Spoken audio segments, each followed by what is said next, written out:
இன்றைய தியானம் பேருணர்ச்சி. ஒன்பொருளே, என் உள்ளத்தை உருக்கும் உணர்ச்சியாக நீ ஒளிர்வாயாக.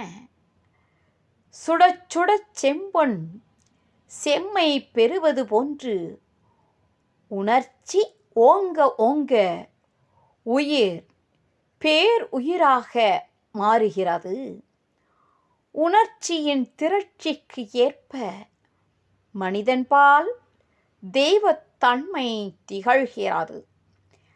பேச்சு மிக பேசுவதால் இந்த ஆன்மா அடையப்படுவது அல்ல, அறிவு திறமையாலும் பெருமிதமாக பிரசங்கங்கள் கேட்பதாலும் இது அடையப்படுவது அல்ல. பேருணர்ச்சியோடு உள்ளுபவரே அதை உணர்கின்றார். அத்தகையவருக்கு ஆத்மஸ்வரூபம் விளங்குகிறது.